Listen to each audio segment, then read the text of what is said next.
नमस्कार, स्वागत है आप सभी का। डीडी न्यूज़ हिमाचल देख रहे हैं आप। मैं हूं आपके साथ धर्म प्रकाश और आज की बात के इस खास कार्यक्रम में हम एक खास मुद्दे पर बात करने वाले हैं। एक ऐसा मुद्दा जिसके बारे में काफ़ी भ्रम की स्थिति इन दिनों देखने को मिल रही है। खासकर सोशल मीडिया की अगर बात करें तो अलग अलग तरह के तथ्य और अलग अलग तरह के फैक्ट्स इसे लेकर सोशल मीडिया पर आप इन दिनों देखते आ रहे हैं। लेकिन आज इस मुद्दे पर हम विस्तार से चर्चा करेंगे, इसकी छोटी से छोटी बारीकी के बारे में और इसके छोटे से छोटे जो फायदे या नुकसान हैं या जो भी इसके बारे में टेक्निकलिटीज़ है उन पर विस्तार से चर्चा करेंगे। और इसके लिए खास मेहमान भी हमारे साथ स्टूडियो में आज मौजूद हैं।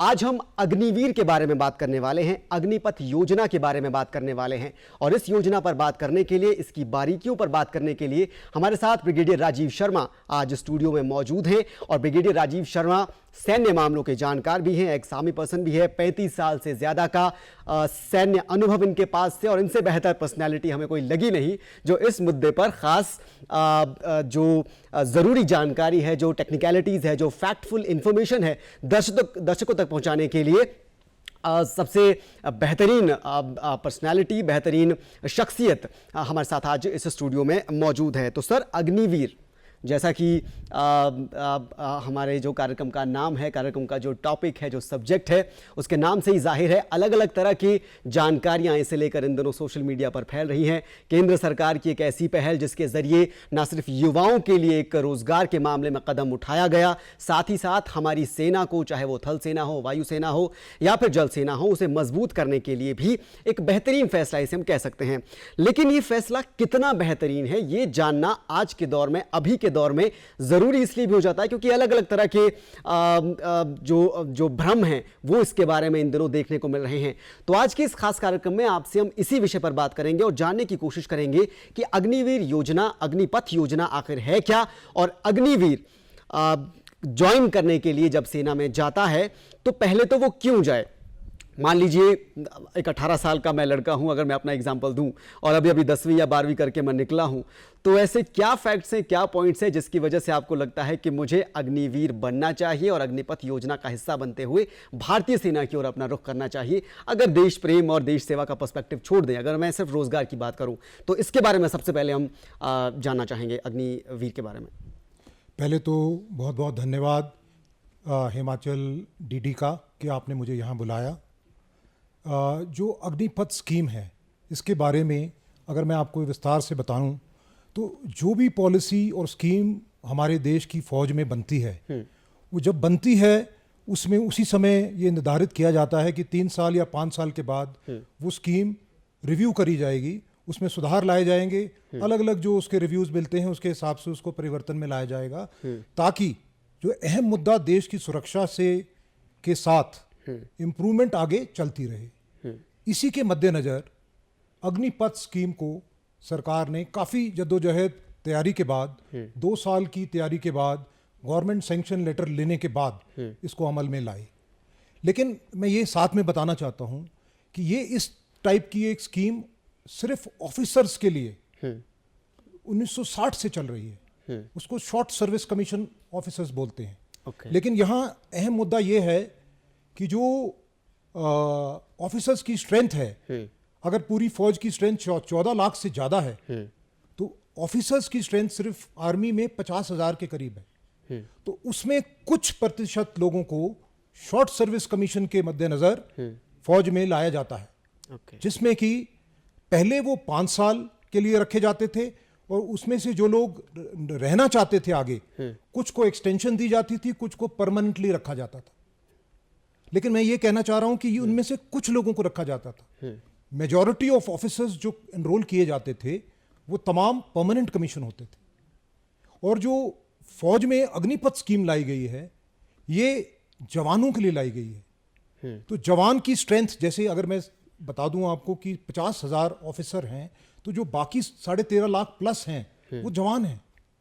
तो अगर आप ऐसी स्कीम लाएं, अगर आप किसी गाड़ी का चेसी देखें तो चेसी जो वो होती है जो सबसे स्ट्रांग होनी चाहिए, बिल्कुल, तो चेसी हमारी फौज की जवान है और उनका जो मेन मनोबल होता है, उनका जो नाम नमक निशान, उनका जो ये लगाव होता है देश की सुरक्षा से, वर्दी पहनने से, आपस में जो जिस यूनिट में वो जाते हैं, जिस पलटन में, रेजिमेंट में जाते हैं, उसमें उनका एक बहुत ज़्यादा लगाव होता है।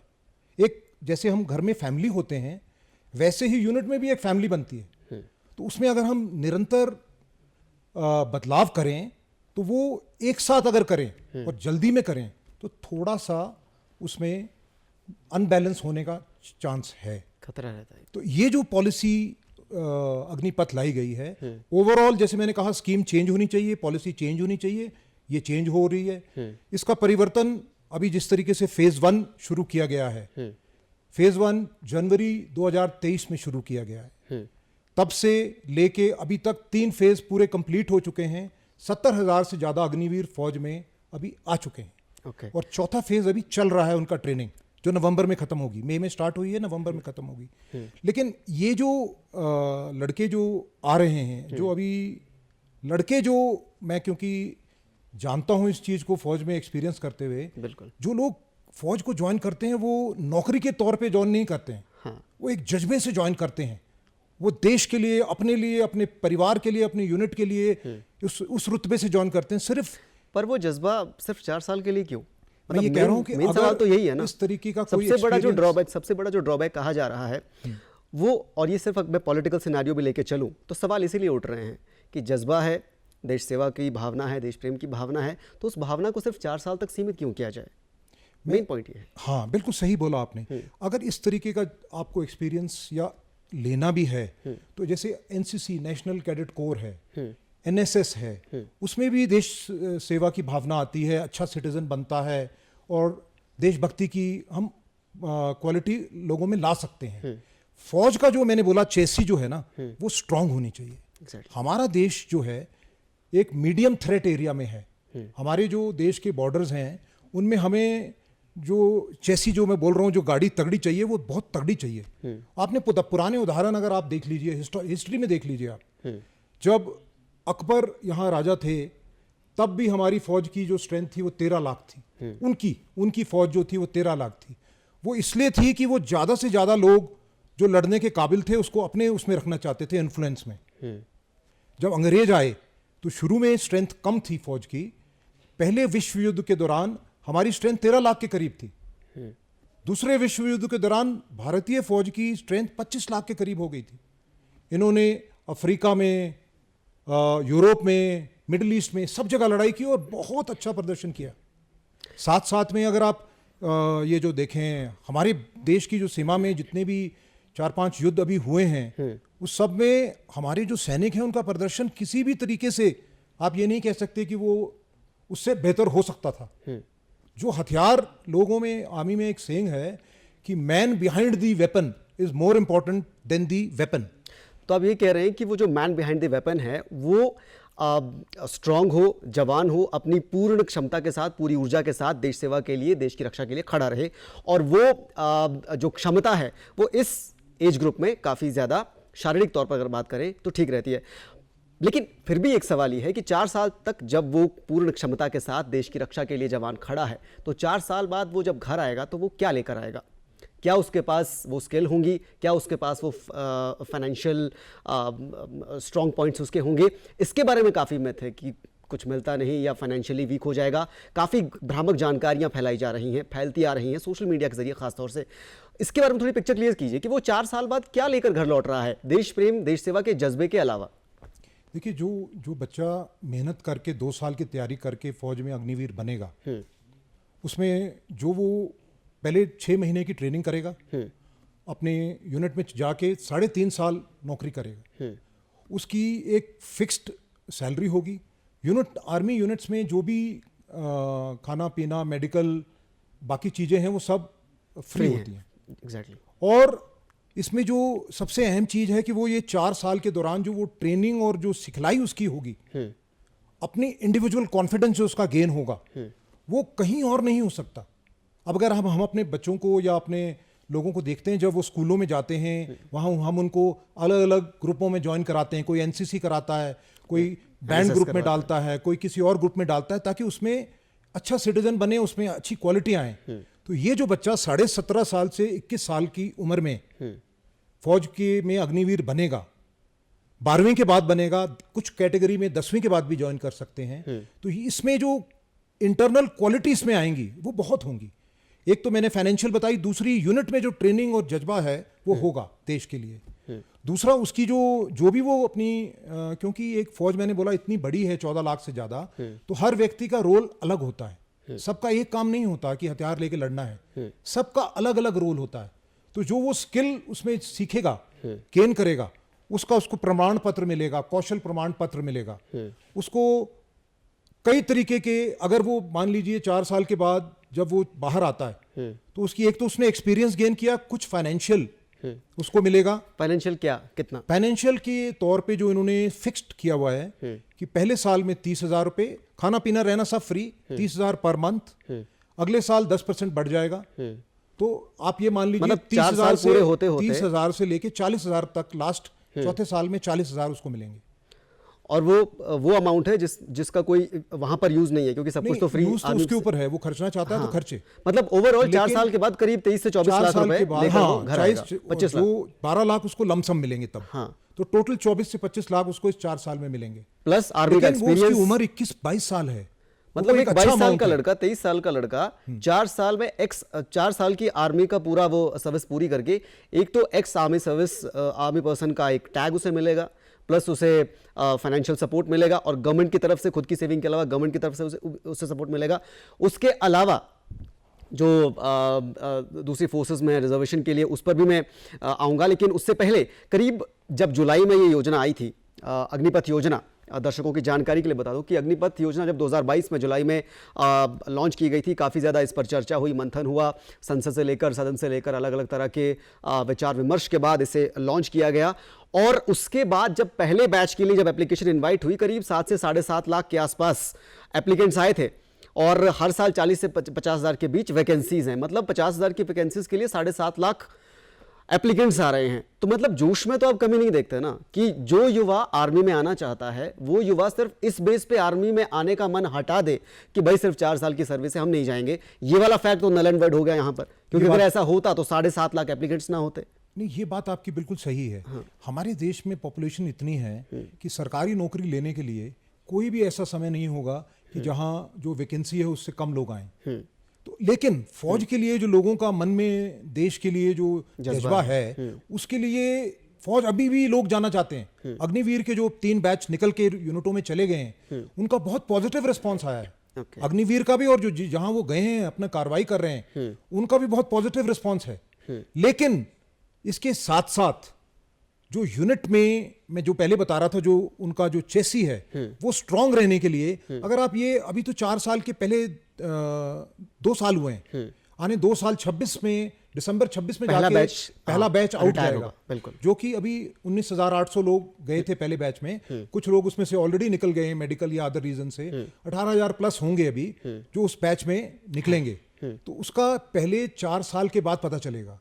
और पूरी पॉलिसी जो है ये 12 साल की पॉलिसी है। तो मुझे पूरा यकीन है कि सरकार इसके ऊपर जैसे जैसे इसके रिव्यू और इसके रिजल्ट आते रहेंगे, इसमें कुछ ना कुछ सुधार लाती रहेगी और चेंजेस होते रहेंगे।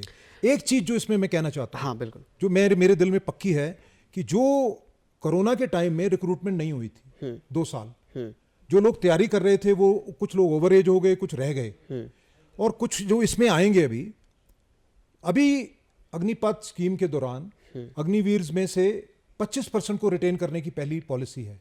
मुझे पूरा यकीन है कि जैसे जैसे ये 4 साल पूरे होंगे सरकार इसको बढ़ा देगी। मेरा यही सवाल था कि 25% अग्निवीर ऐसे हैं जो परमानेंट सर्विस के लिए उसमें सेलेक्ट होंगे, आगे जाएंगे, और बाकी के जो हैं वो बाहर आ जाएंगे।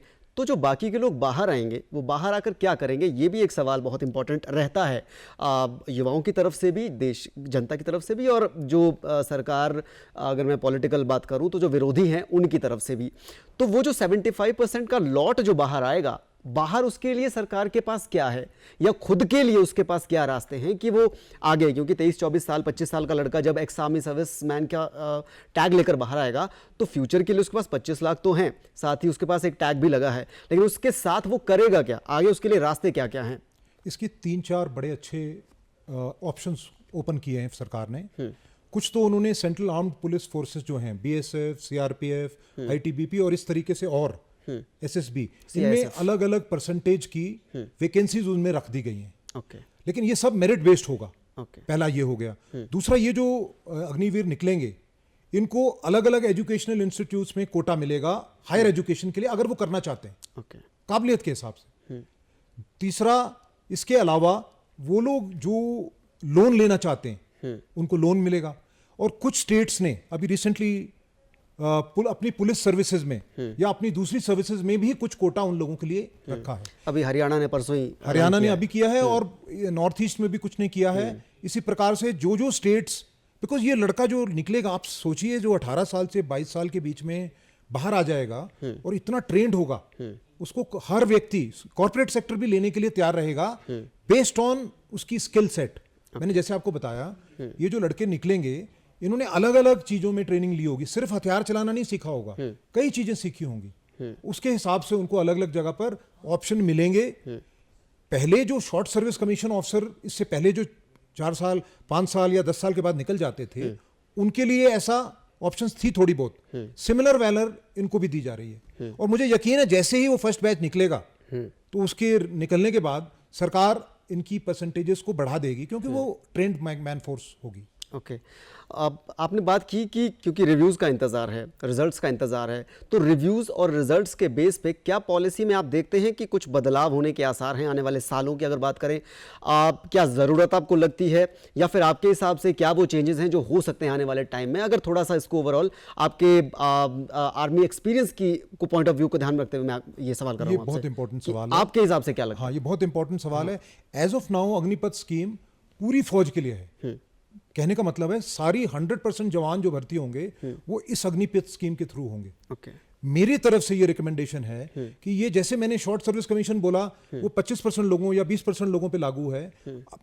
मुझे लगता है आने वाले टाइम में जैसे जैसे रिव्यू होगा, ये अग्निपथ स्कीम भी सारे सोल्जर्स के लिए नहीं हो सकती है, ओके होनी नहीं चाहिए। मेरा रिकमेंडेशन है ये, क्योंकि मैंने बोला ना, जो चेसी तगड़ी रहनी चाहिए, नाम नमक निशान, और जो बॉन्डिंग यूनिट की होती है, फौज की होती है, उसको आप ऐसा नहीं कर सकते कि जो 75% लोग वो होंगे जो 4 साल में या कुछ सालों में चले जाएंगे।